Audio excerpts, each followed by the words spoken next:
Everyone. This is Nitya Ramachandra from the NR Hour Sports Show. This is episode 962. We are live on iHeartRadio, Spreaker, Spotify, and all the other podcast platforms. So please, fans, tune in. I have a special guest today, special treat for you guys. His name is Pat Mahomes Sr. He's a former Major League pitcher, and he also played in the Japan League. He played in the Independent League, and he's a father of current Kansas City Chiefs quarterback Patrick Mahomes. So really looking forward to this interview. He pitched for the Minnesota Twins, Boston Red Sox, New York Mets, Rangers, Cubs, and Pirates, and he pitched in really big playoff games throughout his career with the Mets. Really looking forward to asking about that and obviously his journey and his son. First of all, Pat, I just want to say thank you for joining the show. How are you and your family doing today? Oh man, doing great. Just enjoying a little bit of sunshine. You know, it's been cold here, and today the sun finally decided to peek his head out. So trying to enjoy this and hopefully get a few holes in of golf after this. Maybe the sun knew that today is the interview. So. Well, I'll take whatever. You know, if the sun knows, I'll take it. You know, I just want the sun out. You know, so. Yeah, so I want to start off with your career. Obviously, your pitching career. You grew up in Texas. When did you get interested in the game of pitching, and who would you say your biggest role model was in that? Well, you know, I started playing baseball when I was 4 years old. My dad introduced me to it. He played kind of like what they call semi-pro leagues back then, so he kind of introduced it to me. Played it ever since. You know, then. Actually wasn't really that much of a pitcher, more of a shortstop, you know, outfielder, you know, type of guy, hitter. And one day, my junior year, the scouts were there watching me as an outfielder, and the pitcher happened to get hurt, and they put me in the pitch, and I guess I threw the ball pretty hard, so they started coming back and wanted me to throw bullpens and stuff on the side. So lo and behold, I ended up getting drafted as a pitcher. Wow. Yeah. So what was it like growing up and just learning different positions, especially in baseball? I think is really important to learn multiple positions in all sports, I should say. But for you, obviously got to learn the shortstop position and before going to pitching. And what was it like learning multiple positions before settling on pitching? Well, you know, that's kind of what we all did. You know, everybody played a position, and the ones that were a little bit more athletic, you know, we kind of played the fielding position. So, you know, I played that pretty much all my life. The pitching part, you know, that was just, you know, get on the hill and just throw the ball hard as you can. You know, I didn't really have any technique or anything like that. I just let the ball go. My dad wouldn't let me throw a curveball, so I threw fastballs and I threw knuckleballs, and that was pretty much my pitching experience. Wow. Yeah, so tell our fans what was it like in your high school career? Obviously, before going to college, what was it like in your high school career? Well, you know, I played multiple sports. You know, I played football. I was quarterback in football. I played basketball, which most thought was my best sport, and then you know, I played baseball and I also did a little bit of track. You know, I did high jump and you know, the mile relays and you know, events like that. But you know, it was good. I was runner-up Mr. Basketball in the state of Texas. Actually signed to go play basketball at Arkansas, but then got drafted and you know, decided to forego college and went right to the minor league system with the Minnesota Twins. Wow. So how tough is that choice when you got the offer from Arkansas to play basketball, but you got drafted at the same time? How tough is that for you? It was very tough. I wanted to go play basketball. My mom wanted me to play basketball. Mm-hmm. My dad wanted me to play baseball. So, you know, eventually my dad won out. So I went play baseball and, you know, it wasn't a bad thing. You know, the 3 years later, you know, I was up in the big league. So evidently I must have chose the right route. Tell our fans about your basketball career. What's the scouting report on Pat Mahomes as a basketball player? Well, I was a good shooter. You know, I shot a lot of three-pointers. I averaged 33 points a game my senior year. High game, I had 54 in one game against a rival. You know, we were ranked, #1 in the state. So, basketball had a little bit of it all. Just only thing I probably was missing was about 3 more inches. Yeah, so you got drafted by the Minnesota Twins in 1992, and what was that like with your spending time with your family, waiting for your name to be called, and once you got your name called, how relieved were you that you got to your dream? Well, it was kind of crazy. I knew that there was a possibility that I was going to get drafted in the early rounds, and so I actually had a American Legion baseball game that day. So I was kind of sitting at the house with my parents waiting to get the call, and nobody had called so far, and I was like, okay. And then a buddy of mine that went to a rival high school, he called me and said, I just got drafted, by the Atlanta Braves. And, he wasn't even supposed to get drafted. He said, I just got drafted by the Atlanta Braves. He goes, and I asked him, I said, what round? He goes, 6th round. And I said, okay. So I told him, congratulations. I hung up the phone, and I told my dad I was getting in my car and I was going to my baseball game. And so I left and went to the baseball game. And when I met the guys, they said, congratulations, we heard you got drafted. And I said, well, I hadn't heard it. They said, yeah, you got drafted in the 4th round by the Mariners. And I said, oh, okay. So I went to the game, and I actually was batting. I hit a home run, and I touched home plate. My dad walked up to me, and he goes, well, you got drafted by the Minnesota Twins as a pitcher in the 6th round. And I go, no, I got drafted by the Mariners in the 4th round. He said, boy, I just got off the phone with the guy, and you got drafted by the Twins in the 6th round. So that's kind of how it all went down. That's crazy. What a crazy draft story. And speaking of hitting, what did you like? Obviously, when you pitched with the Mets, you got to hit for the most part. And did you like hitting throughout your career? Oh, I love it. I mean, actually, that year, that you're talking about with the Mets in '99, I hit .313 that year, and had a few game-winning RBIs. So, it was always a big thing to me. I always loved to hit, but it took me a while to get over to the National League. But when I did, I got to enjoy it for a good time. Yeah. So when you go into the Twins obviously you spent in the minor leagues before getting called up, and what were the main things that you learned as a minor league player before you got the call up? Man, it was tough, riding the buses, eating hot dogs, eating out of gas stations, eating ramen noodles and, Easy Mac and peanut butter and jelly sandwiches. To this day, I still can't eat peanut butter and jelly sandwiches anymore because I had so many of them in the minor leagues. But I think the whole key to it all was, just developing, learning how to be a pitcher, how to pitch, and how to be a good teammate. And all those things came in handy once I, made it to the big league level and was able to show what I had learned. And actually, I think I did a pretty good job.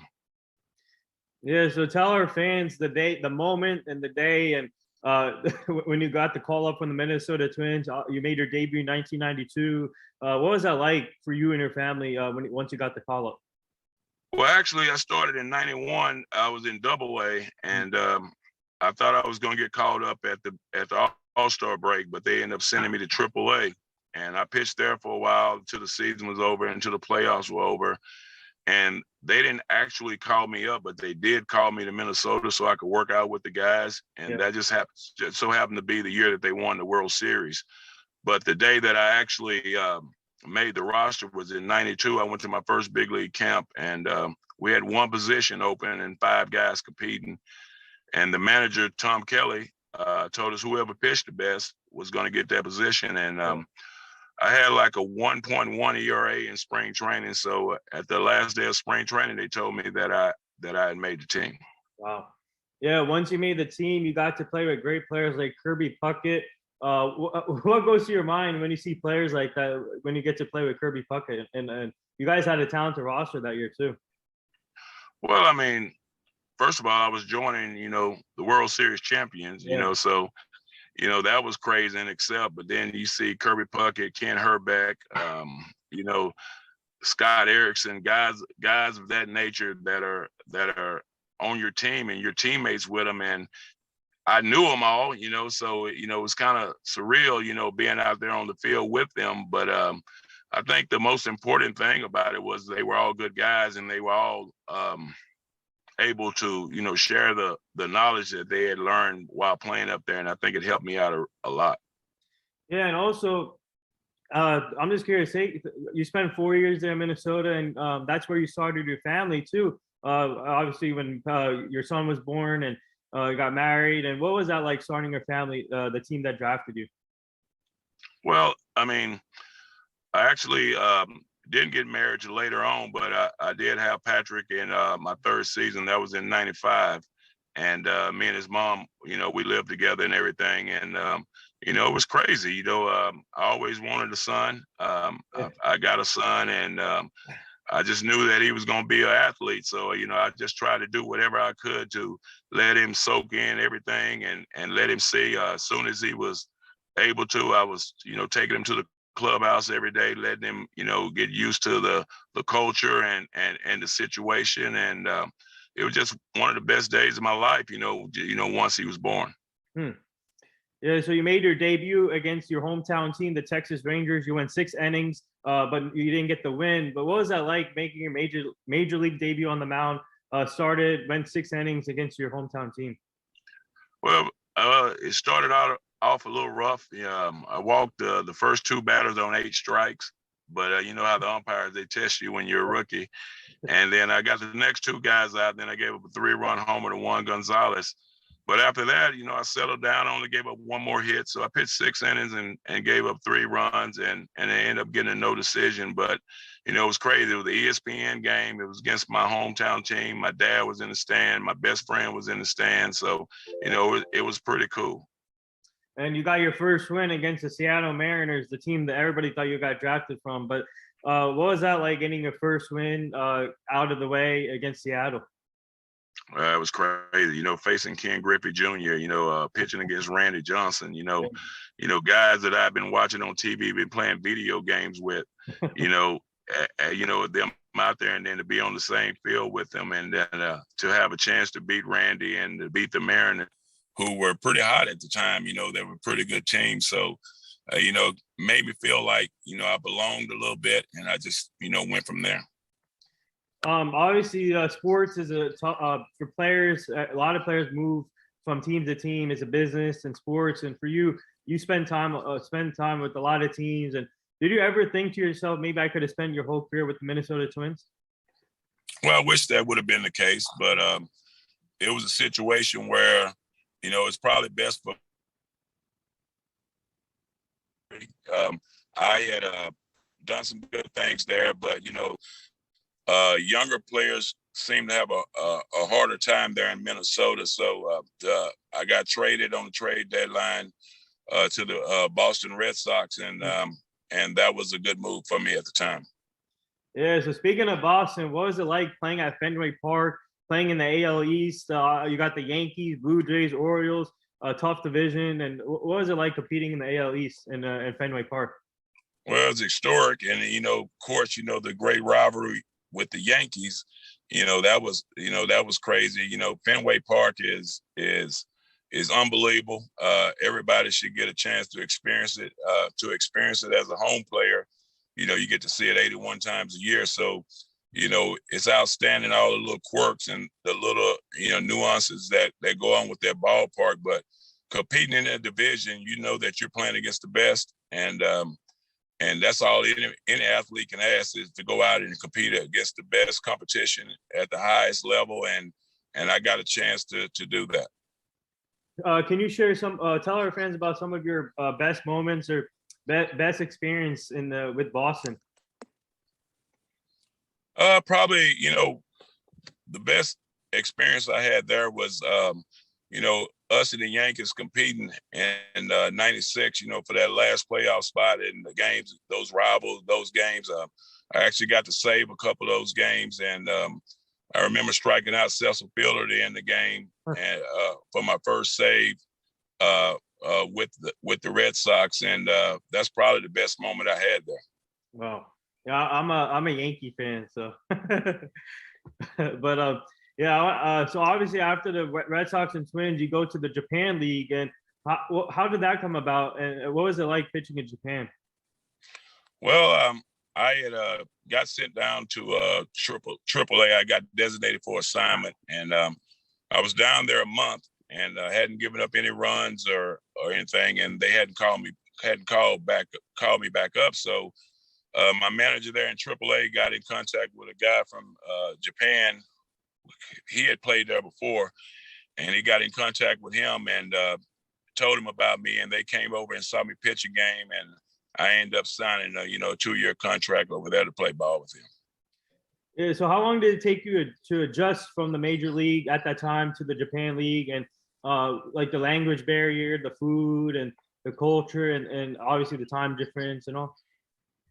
Well, it was definitely a culture shock, going over there, and I'm a very picky eater. I don't eat any vegetables and stuff like that. So the food choices were pretty hard. I basically ate McDonald's every day while I was over there.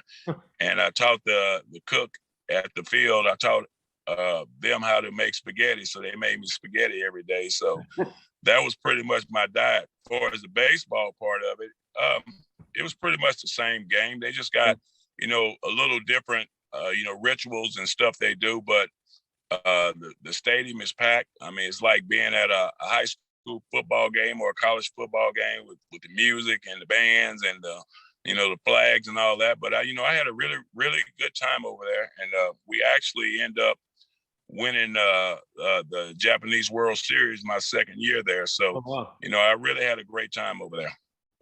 Yeah. So speaking of the World Series, what was that experience like? How how different is it from the Major League World Series, and what was it like winning the championship over there? Well, I mean, it was crazy. I mean, it's almost like a party atmosphere. The fans are going crazy. They're shooting beer everywhere. Champagne's out. Man, intense games. I mean, they love the game of baseball over there. Whereas, here in the States, we love it too. So, I mean, I got the chance to experience that with the Mets in 2000 when we played your Yankees, and they end up beating us in the long run. But, both, very intense feelings, feeling like you're playing at the highest stage, at the highest peak in history, and just having fun, going out there and playing the game that you love. Yeah. So speaking of the Mets, you go to the Big Apple. You had a talented roster, and this is where you had your best years. You played with Mike Piazza. You played with Ricky Henderson. All a lot of great players. If you go to the pitching side, Kenny Rogers, Oriole, and all the other. What was it like just going to the Big Apple for you? And if you haven't played in New York, you haven't played anywhere. So to be there, I mean, the fans are so intense and so into it. You got to be up for every game. You got to be prepared. It was awesome. I had great teammates, Piazza, like you said, Ventura, John Franco, Mike Hampton, all these guys that I got a chance to play with. And we had some really good teams. Of course, my childhood idol was on that team, was Ricky Henderson. Yeah. And I actually got to hang out with him every day. And, as a kid that grew up idolizing him, I mean, what better experience and feeling can you get than that? Yeah. So what was it like playing with Lyder? Obviously he's a lefty pitcher, but you get to learn a lot from a type of pitcher like that too. Al's a great guy. I mean, an even better pitcher. He was outstanding. He had a lot of knowledge that he gave to all of us. I think he made me a better pitcher. Like I said, a great teammate and the ultimate competitor, man. I mean, we knew that every time he took the bump that we had a chance to win the game. So, I mean, that's all you can ask for any pitcher. Yeah, so tell our fans about pitching in the playoffs, different atmosphere. It must have been crazy, especially in New York. And then you had a great playoff career too. So take us to the playoff experience with the Mets.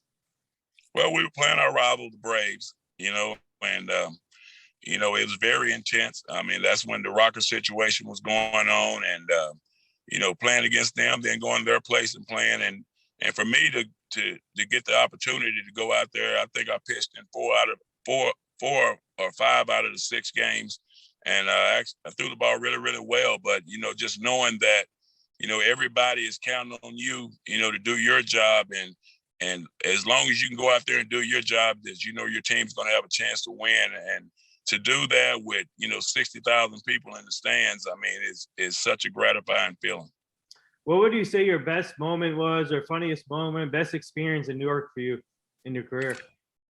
Probably when we played the Cubs, and I was able to get we played a 3-game series. I was able to get 2 wins in that series, and I actually drove in the game-winning runs on both games. So, that was probably the ultimate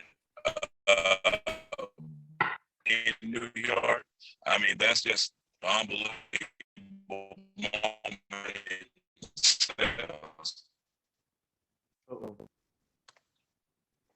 Hello? Yeah, can you hear me? Your screen is I can hear you. Okay. Yeah.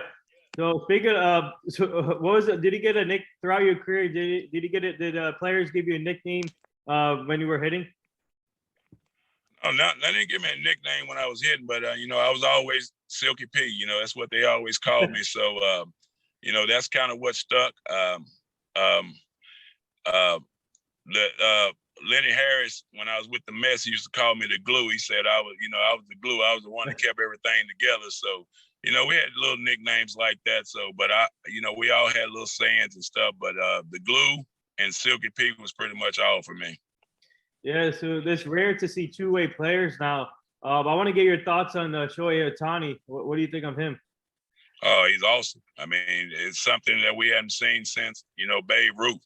Now, do I believe there's some other guys that could have done that? Yes. I mean, I think there's other guys that could have done it, but we were never afforded the opportunity to get that chance. But Ohtani is something special. I think it's great for the fans to get to see him. Also, coming from Japan, it just makes this game that we love that much better. And hopefully, he keeps on doing what he's doing, and hopefully some other people get the opportunity to do the same thing. Yeah, so after the match, you get to go to your hometown team, the Rangers. What was that like for you, going back home, seeing your family, and your family can go to the games to watch you, especially your father? So what was that like for you? It was a dream. It was a dream come true. Anytime you get to play at home, I was, fortunate enough to get to play there for a year. Love the experience. We had great players on the team. The season didn't end up that well, but it was awesome for the fact that Patrick, could come to the games. Jackson had just been born, so I had them there with me, and I also was able. My manager was very, very giving and nice, and he afforded me the opportunity. So I was able to coach Patrick in his coach pitch T-ball games. Wow. And so I could go home every weekend and, and coach him, and then come back to the stadium and play a ball game. And, that's just a great feeling. Yeah, so what was it like throwing balls to one of the best catchers to ever play the game, Ivan Rodriguez or Pudge Rodriguez? Oh, Pudge was awesome. I mean, that he was going to handle everything on the base paths and everything. He set up well. He called a good game. Of course, we all know he could hit and how well he played. So, to know that you're in good hands back there and you don't have to worry about anything, is that in itself is relieving, So I could go out there and just do my job, throw strikes and everything, and I know he was going to handle everything else. Yeah, you guys had a loaded roster that year. I actually had your former teammate on the show last year, Rafael Primero. It was an honor talking to him. And speaking of the roster, A-Rod, Michael Young, Carlos Pena, Gabe Kapler, that lineup was loaded. So for you as a pitching staff, how was it? How relieved were you when you got to see the offense go about their business that year? Well, the pitching staff really let us down. They, the starters actually, didn't pitch that well. Hell, I think I ended up about 115 innings out of the bullpen, and actually had to start a few games there at the end. But the offense was something to watch every night because you knew there was going to be, 4 or 5 home runs.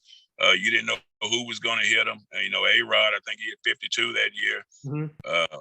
Paul Mara, of course, we know how well he hits. And then, you had Pudge, you had Ken Caminiti, you had Ruben Sierra, just so many great guys. Carlos Pena, Michael Young. Randy Velarde, but we had a great offensive team. Unfortunately, we didn't pitch the way we should have, but that was a great experience to go to the ballpark knowing you're gonna see fireworks every night. Yeah, so being home, and what would you say your best moment was as a Texas Ranger, being home and pitching in front of your family? Well, probably my best moment there was, getting to take Patrick to the ballpark every day and throwing, batting practice to him, and also A-Rod would take him down in the tunnels and work with him all the time. So, just being around family and going out there and getting to perform in front of friends and family, pretty much every night, that was great in itself. Yeah. So the last two teams you played with was the Chicago Cubs, a great organization when it comes to fans and the team, Wrigley Field, a great ballpark to play in, and you ended with your career with the Pittsburgh Pirates. So tell our fans, what was it like for you getting towards the end of your career, pitching for the Cubs and the Pirates? Well, the Cubs were great. I mean, I had a great time there pitching there. Another historic ballpark. Yeah. A little different, playing day games, all the time. But I love that organization, first class organization. I got to play with Sammy Sosa and Fred McGriff and Moises Alou, guys like that. Another group of great baseball players, and that was awesome. Pittsburgh, I loved. I mean, Jason Kendall, I had over there, got to play under Lloyd McClendon, and actually had, won some ball games, got, the opportunity to hit some more and everything. And what a beautiful ballpark that is over there at PNC. But, toward the end, I just started, Patrick was getting a little bit older, and I kind of wanted to go home and kind of teach him some stuff and learn. So I just kind of finished my career up, trying to do that. And then I guess a few years later, I got some calls and I went back and played a little bit once I thought Patrick had the tools that he needed to do what he was going to do. And so that's why I went back. Yeah. So what do you say, playing with all these great hitters in your career and great pitchers, what do you say that made you a better hitter and a pitcher in the National League? Oh yeah, definitely. I mean, anytime you get to watch somebody and watch how they go about their business, how they're being a professional, I mean, it's going to make you better. You got to be a sponge. You got to, watch the little things and pay attention to details. And that's what I try to do my whole career. What was it like playing with the type of player like Sammy Sosa and Moises Alou? Well, Sammy was great, different, from the Dominican, but, he could really hit the baseball. And Moises was more of a leader type, more of, like I said, the old heads, the ones that would let you know what their experiences are and pass it on down. So, to get the opportunity to play with them and help me, that I could help other players, the younger players that were around, and kind of pour some of that knowledge that I had learned into them. And we all actually had Mickey Morandini on the show recently. He also played for the Cubs. He played with Sammy Sosa, and he said that Sammy Sosa that year when he was playing with him was battling Mark McGwire for the home run battle. And what was it like just seeing both of them battling it out, Mark McGwire? That was crazy, man. The baseball needed it. It brought baseball back. Two great guys. I had the opportunity to play with Sammy, but more opportunities facing them, and knowing every time they came up to the plate, there was a chance something could happen. So you had to make sure that you paid more attention to what you were doing out there on that bump. Yeah. So looking back at your career, obviously you had a great career, amazing pitcher, great playoff career too. How grateful are you to be in this position, to be able to play the game you love, pitch in front of your family, experience different cultures, different teammates, and play with legends? And how grateful are you to be in this position right now? I'm very grateful. I mean, the man upstairs, he blessed me with a good arm, and I was able to, I feel, not waste my talent, just go out there and try to, play for him and play for my family and everything. But, I've always been a competitor, and anybody that's an athlete and that's a competitor, they want to compete at the highest level. And I was fortunate enough to be able to do that for 12 years. Do you think you can still hit and pitch at this point? I know I have a hard time getting out of the bed right now. No, I'm a golfer now. So the hitting and the pitching and all that stuff is done now. I'm dad and I'm a golfer and I'm a fan. Yeah, so before we get to your son's career, I want to. Oh, can you hear me? I can hear you. Yeah. Before we get to your son's career, I want to ask you, what's it like sharing your stories and your experience and your journey and your career on these other platforms like these podcasts and shows? I have a great time, man. Anytime that a guy once told me, he said, if you acquire knowledge and don't share knowledge, then you lose knowledge. So that's something that I have always tried to do. So I try to acquire the knowledge. I try to share the knowledge, and that way I can keep on gaining knowledge. So that's stuff that I try to do. How's your golf game? I'm doing okay. Yeah. So now I want to ask you, tell our fans about Patrick Mahomes, your son. Obviously the Kansas City Chiefs quarterback, already won a Super Bowl in his career. Went to Texas Tech and all. So what's it like seeing your son grow up? And I heard something that you didn't want him to play football, you want him to play baseball. But take us to that story real quick. Well, he played baseball all his life. I always thought he was going to be a professional baseball player. About his junior year, he started playing football. So, he fell in love with it. He fell in love with all that he could learn and all that, that he, was something new for him. And so, he fell in love with it. He got drafted on draft day, decided he wanted to play football. So that's where we are. Yeah. So speaking of draft day, did you, when the Chiefs traded up to the 10th pick, did you know that he was going to be the pick for them? Yes, I knew that he was going there. We had some conversations with them before, so we were just hoping that they make it happen. And once they did it, that trade was announced, that we pretty much knew he was going there. So with the side throw, he made some unbelievable throws. He obviously the arm slinger. And when he makes those side throws, does he get that from baseball, those side throws? Well, he gets it from everything. Yeah, baseball, playing shortstop. I think he takes parts of his basketball game, into it. So, just a combination of an athlete.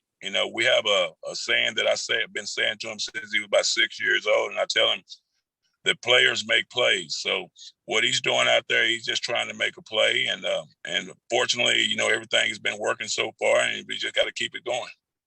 Yeah. So over his career, he's already won a Super Bowl. So tell our fans, what was it like, the Super Bowl experience, beating the Tampa Bay Buccaneers, and with having your family there and his family, and what was it like seeing him win that Super Bowl that year? Well, it's surreal. It's awesome. I mean, I've been fortunate enough now to see him play in 2 Super Bowls. They won the first one against San Francisco. San Francisco, yeah. Unfortunately, they lost the second one against Tampa Bay. But whenever you see your son, like I said, on the biggest stage, competing against the best athletes and having some success, I mean, there's no better feeling in the world, knowing that his dream is coming true and that he's getting a chance to do something that he loves at the highest stage, and to come out victorious or to lose. I mean, it's got to be something that he's been dreaming about all his life. So, it's great to be out there and to get to experience it with him. What's it like being a grandfather now? Your granddaughter is so cute. It's been great. Little Sterling, she's awesome. To have an opportunity to be a grandfather and to love on her and to get to see her grow every day, it just makes the heart warm. I mean, it makes me smile, and I'm looking forward to many more years of it. Yeah. So what are you most looking forward to for Patrick? Obviously, they're in the playoffs now. You guys are focused on this year's playoffs, and now he owns part of the Kansas City Royals, which is big for him. So what are you most looking forward to for this playoffs and then for the future with him in the Kansas City Chiefs? Just want him to go out there and keep competing, man. I mean, that's all you can ask for. Go out there and do your best. Leave it all out on the field. He seems to do that every time. And so as a dad and as a former professional athlete, that's all you can ask, is that you go out there and compete and try to be a good teammate, try to lead your team. And so far he's done that, pretty much all his career, and just hope he keeps it up. Outside of winning the Super Bowl, what would you say your best moment watching your son as a football player so far? Well, just probably the best moment was watching him get drafted. Realizing that he got to his dream. He had a goal that he wanted to be a NFL quarterback, and for him to achieve his goal, that's the best feeling for me. Just seeing him happy and knowing that all the hard work paid off. What would you say about this season? Obviously, they started off slow, but they regrouped as a team, played much better football down the stretch. So, what would you say about the season so far for them? Well, it's a grind, man. You're going to have some adversity, and how you come out on the other side of it, determines, what kind of athlete you are. And I'm very proud of him from getting it turned around. Them winning 8-9 games in a row, or 9 out of 10, whatever they finish with, that's a good feeling now. But the job ain't done. We got to keep on going, and he's going to go out there and compete, and hopefully, things turn out in our favor. Yeah, so before we get to the last two things, what advice would you give to young players or young athletes that are trying to get to their goals? Well, the goal is to go out there and grind, man. You got to keep on going. Take no days off. Every day you should become a little bit better. Try to learn as much as you can, be a sponge, soak it up, and just go out there and compete. Have fun, man. I mean, it's a game. It's a game. I know you get paid for it now, but it's still a game. It's a game that you've been playing all your life. Just go out there and compete, have fun, and try to learn and obtain as much knowledge as you can. Yeah, so let me ask you this. What does Patrick Mahomes like to do during the offseason? Obviously, spend time with his family, but what else does he like to do during the offseason? Does he golf with you? Or Yeah, we golf all the time. He's a big golfer, and I started him when he was young, and he's finally got to the point where he's starting to whoop the old man pretty good. So, we try to get it out there as much as possible, and have some daddy, son time, and anything sports. We like to compete. That's what we do, and that's what we will always do. How are the Madden battles in the house? I gave that up. The game got too technical for me. I can't figure out all the stuff to do, and I got tired of getting my butt kicked, so I gave all that up. Yeah, but what a great career for him so far. He's heading into a in my opinion, Hall of Fame career. But this guy is a unbelievable player, unbelievable on the field, off the field. You raised a great son. So the last two things here before I let you go, our team is part of this foundation. It's called the Hugh Jackson Foundation. He's a former NFL coach. He's now the head coach for Grambling State. We're trying to help him prevent human trafficking, making sure the community stays safe, the kids stay safe. So we'll send you the foundation so you can go check it out. Yes, sir. It's always been a pleasure. Thanks for having me on here. Anytime, just give me a call, get with Linda, let me know, and I'll come back. Yeah, and the last thing here, would you like to say anything to all the nurses, doctors, and all the essential workers right now? Well, I just want to give them a big thanks.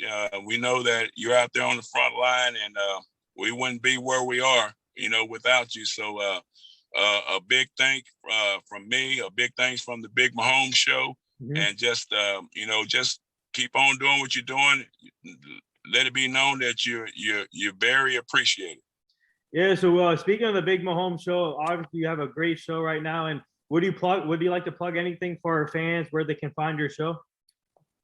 Well, you can find us on anywhere that you subscribe. We're with the Ebony Podcast Network with Walmart. That's where we do our shows. There's shows dropping every Friday.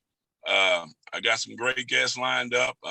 But make sure to tune in and subscribe, and come see us at the Big Mahomes Show. Yeah, go follow the Big Mahomes Show. You do a great job with that. I've listened to a few of them. Keep it up, man. That's awesome. Another great platform to have for former athletes and even yourself. So thank you again for coming on. This wraps up episode 962 with former MLB pitcher Pat Mahomes Sr., also the father of Kansas City Chiefs quarterback Patrick Mahomes.